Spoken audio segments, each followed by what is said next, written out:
Bismillahirrahmanirrahim. Assalamualaikum warahmatullahi wabarakatuh. Kembali lagi di kelas matematika bersama Miss Sania. Oke, pada hari ini kita ada agenda review penilaian akhir tahun part 1 ya, tentang perbandingan dan aritmetika sosial. Ada 13 soal yang akan kita bahas di sini. Disimak baik-baik ya. Nomor 1. Tipe motor A mampu menempuh jarak 70 km dengan 2 liter bensin. Sedangkan tipe motor B mampu menempuh jarak 80 km dengan 2,5 atau 2,5 liter bensin. Tipe motor yang paling irit adalah, nah, kita bisa ilustrasi dengan tabel ya, seperti ini ya. Kemudian karena yang ditanya tipe motor yang paling irit, kita bisa menyamakan bensin yang dihabiskan. Di sini kan beda-beda. Nah, kita bisa samakan menjadi 1 liter. Jadi kita cari jarak tempuh ketika 1 liter bensin. Nah, 2 supaya jadi 1 itu kan 2 dibagi 2. Kalau bensinnya ini dibagi 2 berarti jarak tempuhnya kita juga bagi 2. Nah, bisa kita hitung 70 dibagi 2. Nanti dihitung hasilnya 35 km. Sama. Ini kan 2,5 nih. 2,5 supaya jadi 1 berarti kan dibagi 2,5. Artinya 80 juga kita bagi 2,5. Kita tinggal lihat aja nih. Berarti jarak tempuhnya kita bagi dengan bensin yang dihabiskan. Berarti 80 dibagi 2,5. Kalau bingung cara menghitung ada desimalnya atau ada komanya, kita bisa hilangkan. Karena di sini ada 1 angka di belakang koma, artinya per 10. Berarti kalau mau dihilangkan kita kalikan 10. 80 kali 10 800. 2,5 kali 10 jadi hilang komanya. Jadi tinggal 25.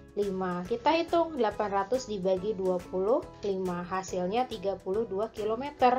Nah, karena ini sama-sama 1 liter bensin, jadi kita cukup melihat jarak tempuh yang paling jauh. Bisa dilihat dari angka yang terbesar. Jadi yang paling irit adalah tipe motor A gitu ya. Jadi cukup dibagi aja antara jarak tempuh dengan bensin yang dihabiskannya. Next, nomor 2. Perbandingan usia Citra dan Dena adalah 3:4. Ini perbandingannya ya. Jika jumlah usia mereka adalah 42 tahun, maka selisih usia mereka adalah, nah di sini kata kuncinya adalah mencari selisih. Berarti kalau mau cara cepat ya, di sini bisa kalian cari selisih dari perbandingannya. Nah, di sini ada perbandingan 3:4. Berarti kalau selisih angka besar dikurang angka kecil, jadi 4 dikurang 3. Kemudian kita bandingkan atau dengan perbandingan dengan jumlah perbandingannya. Boleh 3 ditambah 4, boleh 4 ditambah 3, sama aja ya kalau penjumlahan. Nah, baru kita kalikan dengan jumlah usia sebenarnya. Di sini ada 42. Kita hitung 4 kurang 3 1, per 3 tambah 4 7 dikali 42. Ini sama aja ngitungnya 1 dikali 42, hitung 42 dibagi 7, hasilnya 6. Atau mau dicoret sama-sama dibagi 7 boleh. Nanti tinggal 1 kali 6, hasilnya sama-sama 6 ya. Jadi jawabannya adalah 6 tahun. Nomor 3. Kota X dan kota Y berjarak 78 km. Jika jarak kedua kota tersebut pada peta adalah 60 cm, maka skala yang digunakan adalah, nah kita bisa bantuan segitiganya ya. Kalau lupa, kita ingat permen sugus dari kiri paling bawah dulu ya, SUGUS ya. Kalau mau dijadiin jarak peta jarak sebenarnya boleh, sama aja ya. Gambar itu sama seperti peta, ukuran sebenarnya sama seperti jarak sebenarnya. Karena di sini yang ditanya adalah skala, berarti skalanya kita tutup nih misalkan. Berarti kan caranya jarak peta dibagi jarak sebenarnya, karena ini posisinya atas bawah ya. Nah, jarak petanya yang mana? Jarak petanya adalah, di sini kan ada kata-kata pada peta, berarti 60 cm adalah jarak petanya. Jarak sebenarnya berarti per 78 km. Nah, skalanya berarti kita ubah ke cm ya. Berarti yang perlu diubah adalah 78 km-nya. Nah, ini untuk mengingat lagi ya, dari kilometer ke sentimeter itu turun. Kalau turun setiap tingkatnya itu dikali 10. Dari kilometer ke sentimeter itu turun 5 tingkat ya. Berarti kita tambahin nolnya ada 5 ya. Jadi 7.800.000 cm. Karena sudah sama-sama sentimeter, kita sederhanakan. Boleh dicoret dulu nolnya satu-satu ya. Atas coret 1, bawah coret 1. Terus dibagi 6. Sama-sama dibagi 6. 6 bagi 6 1. 78 aja ngitungnya. 78 bagi 6 itu 13. Nah, nanti kita tinggal tambahin nolnya sisa berapa? Sisa 4. Jadilah 1 per 130.000 ya. Nomor 4. Panjang badan dan sayap model pesawat terbang adalah 26 cm dan 32 cm. Otomatis yang angka pertama kali disebut itu punyanya panjang badan ya, 32-nya sayap model. Kemudian jika sayap pesawat terbang 16 meter, maka panjang badan pesawat terbang adalah, kita bisa menggunakan bantuan tabel dulu. Ada kolom panjang badan, kemudian ada kolom panjang sayap. Kita isi angka-angkanya. 26 di panjang badan ya, sayapnya 32 cm. Kemudian di sini ada angka 16 meter. Kita cek ini tentang sayap pesawat. Kita taruh di bagian panjang sayap 16 meter. 16 meter itu kan sama seperti 1.600 cm ya. Nah, kita bisa tandain di sini. Kemudian yang ditanyakan adalah panjang badan pesawat sebenarnya ya. Kita beri simbol X. Kemudian kita analisis dari yang komplit dulu nih, atau yang lengkap datanya. Dari 32 cm ke 1.600 itu kan bertambah ya. Nah, otomatis ke sini panjang badannya juga bertambah karena 26 itu lebih kecil dari 32. Berarti nanti ini X-nya itu kira-kira tidak jauh dari 1.600. Nah, dari 26 ke ribuan itu kan bertambah juga ya. Jadi di sini kita tandain plus. Karena tandanya sama, berarti ini perbandingan senilai. Oke. Karena perbandingan senilai, berarti kita ikutin aja posisinya. Berarti berapa per berapa sama dengan berapa per berapa. Tinggal kita pindahkan. Berarti 26 per X sama dengan 32 per 16. Boleh langsung pakai 16 meternya ya. Nanti langsung ketemu X itu dalam satuan meter. Nah, ini jangan buru-buru dikali silang. Kita cek dulu ada yang bisa disederhanakan tidak nih yang bentuk pecahan ya. Yang udah ada angkanya nih 32 per 16. Bisa sama-sama dibagi 16 ya. 32 bagi 16 2, 16 bagi 16 1. Baru kita kali silang. Kita mulai dari yang ada X-nya dulu. X-nya itu berarti kan kalau kali silang sama yang angka 2 ya. Kemudian 26 dikalinya sama 1. Kita hitung X kali 2 atau 2 kali X sama aja, hasilnya 2X. Sama dengan kita kali silang lagi yang satunya, 26 kali 1 hasilnya 26. 2X artinya 2 dikali X, berarti kalau mau cari X, lawan dari perkalian adalah pembagian. X dibagi 2. Hasilnya nanti ketemu X-nya 13 meter. Selesai. Ini panjang badannya ya. Lanjut nomor 5 tentang pembangunan sebuah jembatan. Nah, biasanya nih kalau soal-soal pembangunan seperti ini nih, yang melibatkan waktu, hari dengan pekerja, itu perbandingan berbalik nilai ya. Nah, di sini ada 33 hari oleh 18 pekerja. Sebelum pekerja dimulai ditambah ya. Diperhatikan di sini ada bacaan ditambah 9 orang pekerja dari total awalnya ya. Waktu menyelesaikan pembangunan jembatan tersebut adalah bisa kita menggunakan tabel terlebih dahulu. Kita isi ya sesuai datanya 33 hari 18 pekerja. Nah, di sini ditambah 9.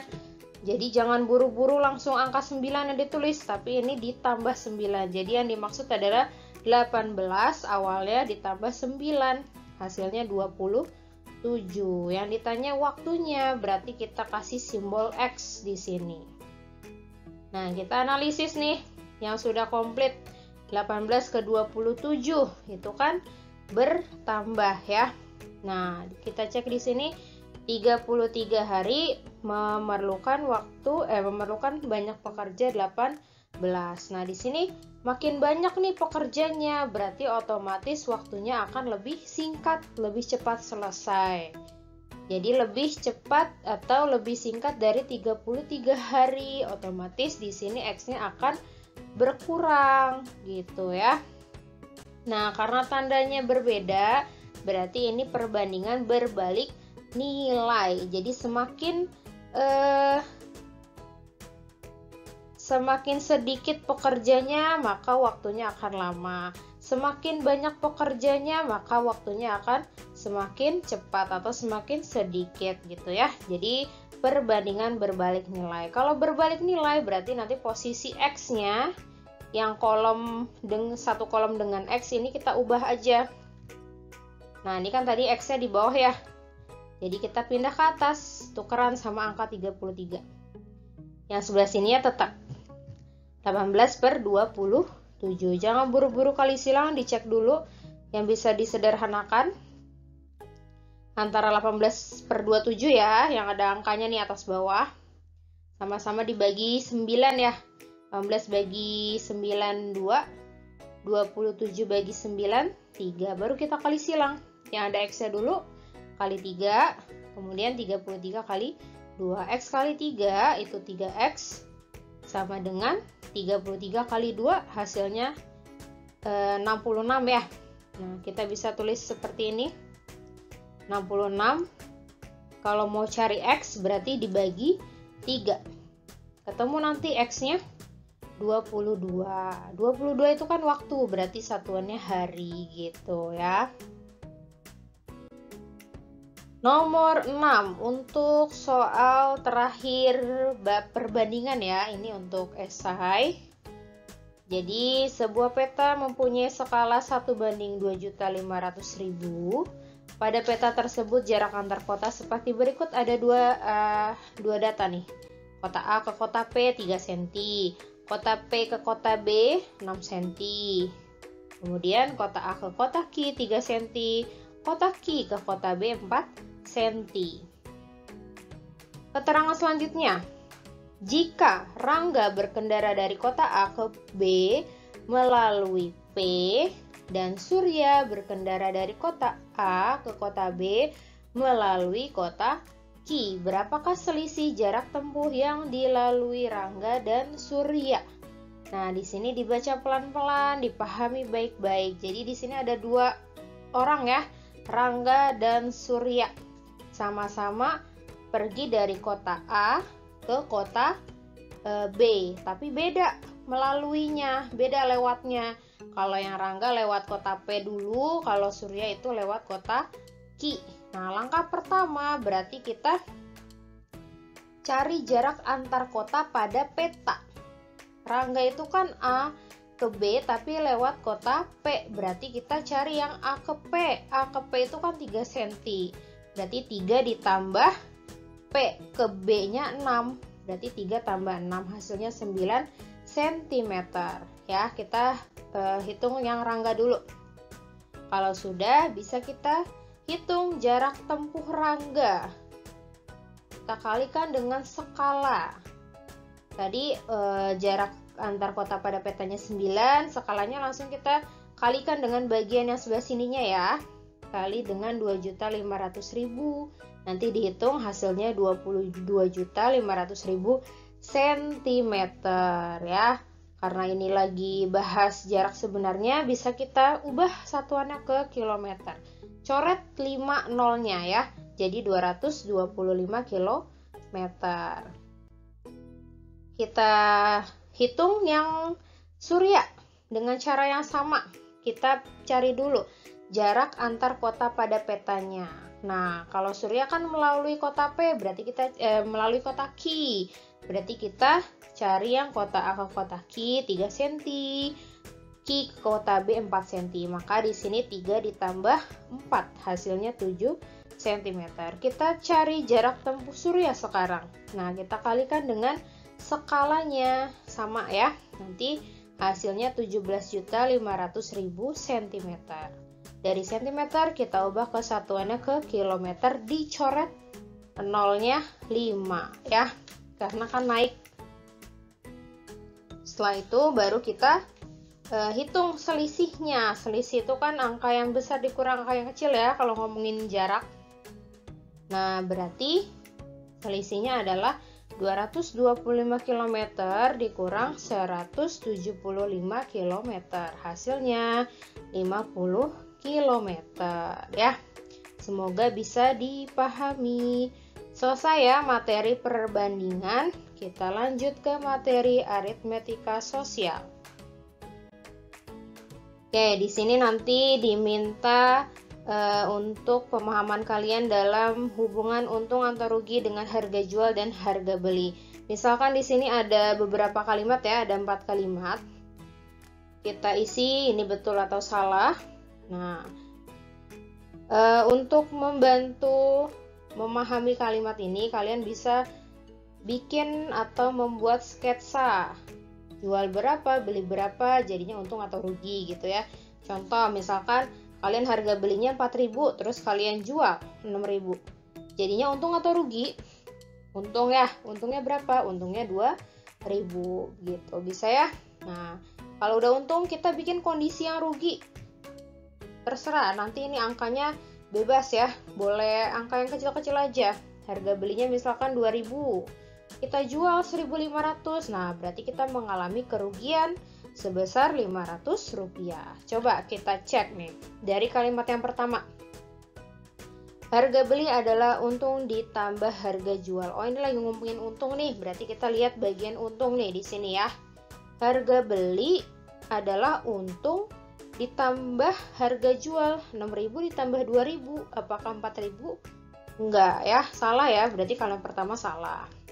Harga beli dikurangi untung, harga belinya 4.000, untungnya 2.000. Itu adalah harga jual, berarti 4.000 dikurang 2.000, hasilnya 6.000. Nah, ini juga salah. Kemudian rugi terjadi apabila harga jual, kita lihat di bagian rugi ya. Rugi itu terjadi apabila harga jualnya lebih rendah dari harga beli. Nah, betul ya, kita jual 1.500 lebih rendah dari harga belinya yang 2.000. Berarti ini kalimatnya benar. Kalimat yang terakhir, untung terjadi apabila harga beli, ini untungnya 2.000 nih. Harga beli lebih tinggi dari harga jual. Nah, ini salah, harga belinya itu lebih rendah dari harga jual. Makanya untung. Berarti kalimat terakhir juga salah gitu ya. Nomor 8, Bu Airin membeli 30 kg gula seharga 300.000. Gula tersebut akan dijual dengan keuntungan 15%. Harga penjualan setiap kilogram gula. Nah, di sini ditanyanya harga setiap kilogram, padahal di awal diketahui harga beli dalam 30 kg. Nah, dari awal boleh nih kita cari dulu harga beli 1 kilogramnya berapa. Nah, caranya adalah total harganya kita bagi dengan total barangnya ya, berat barangnya berapa. Berarti 300.000 dibagi 30. Bisa kita coret dulu nolnya 1, boleh 3 bagi 3 1, terus sisa nolnya ada 4, jadinya 10.000. Kemudian kita punya keuntungan 15%, bisa kita cari dulu untungnya dalam bentuk rupiah, bukan dalam bentuk persen. Caranya persentase untungnya kita kalikan dengan harga beli yang udah kita hitung. Berarti persennya itu kan 15% ya, artinya 15 per 100. Kita kali dengan harga beli yang udah 1 kg ini. Berarti 10.000. Kita coret. Kalau coret bawah 2 berarti atas juga coret nolnya 2. Nah 15 kali 1 itu 15, nolnya masih punya 2, jadinya 1.500. Berarti harga jualnya gimana nyarinya? Sambil dibayangin ya. Kita beli 10.000 terus dapat untung 1.500. Berarti kan artinya kita menjual dengan harga berapa? Diapain? Ditambah ya. Harga beli ditambah untung. Nah, 10.000 ditambah 1.500 hasilnya 11.500 gitu. Next, 9 tentang diskon. Nah, diskon itu ada harga kotor, artinya harga sebelum didiskon, ada harga bersih, harga setelah didiskon. Otomatis harga kotor itu lebih tinggi ya, lebih mahal. Nah, di sini harga sepatu di toko 250.000 karena akhir tahun toko tersebut memberikan diskon terhadap semua produknya. Zaidan membeli sepatu dengan harga 175.000. Persentase diskon yang diberikan toko tersebut adalah, nah kita cari dulu diskonnya dalam bentuk rupiah. Kan udah ada tuh harga kotor sama harga bersih ya. Berarti kalau nyari diskon tinggal dikurangi saja. 250.000 dikurang 175.000 hasilnya 75.000.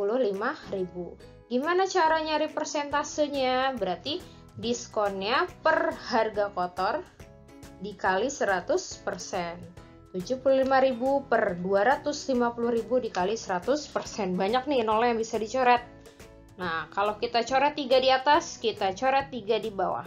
Masih ada nolnya? Yang bisa dicoret ya, 1 di bawah, 1 lagi di atas boleh. Sini ya, berarti masih punya 75 dikali 10 dibagi 25. Atau mau 75 bagi 25 dulu boleh, nanti tinggal dikali 10 ya, sama aja. Nanti ketemu hasilnya 30%. Nomor 10 tentang bunga. Bunga itu pertambahan uangnya ya. Nah, di sini Winda menabung uang sebesar 500.000, ini tabungan awal atau modalnya. Dengan bunga 6% per tahun. Ingat ya, 1 tahun ada 12 bulan. Maka jumlah tabungan Winda setelah 10 bulan adalah, nah kalau yang diketahui bulannya ini maksudnya adalah N-nya ya. Jadi rumusnya seperti ini, tinggal dikalikan aja yang diketahui di soal. Tapi N-nya itu kita bandingin dengan 12 karena 1 tahun itu 12 bulan. Nah, N-nya berapa bulan di sini? 10 per 12. Persentase bunganya 6%. Kita tulis 6 per 100. Kalikan dengan modal atau tabungan awalnya 500.000. Kita coret-coret dan disederhanakan. Coret 2 nolnya di bawah, coret 0 2-nya di atas. Kita cek lagi yang bisa disederhanakan yang mana, bebas ya, yang penting atas bawah. Boleh 10 dengan 12, boleh 6 dengan 12 gitu ya.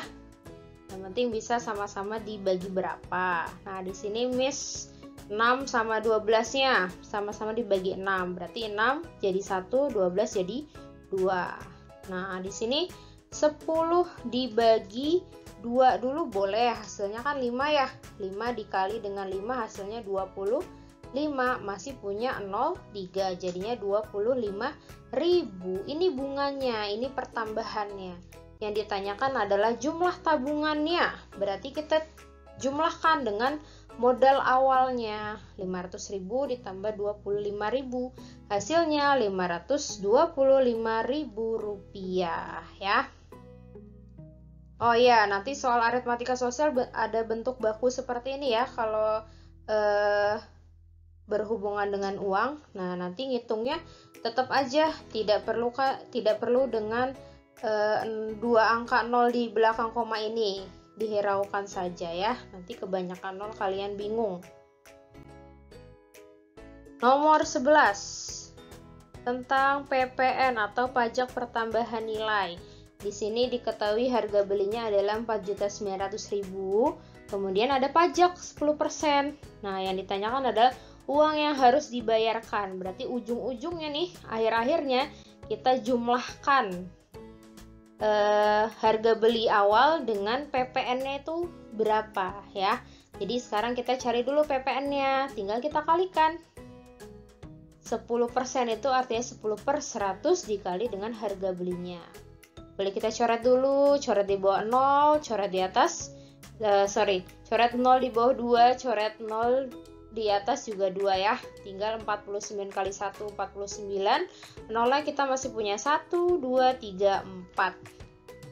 Nah gini ya, jadi 490.000.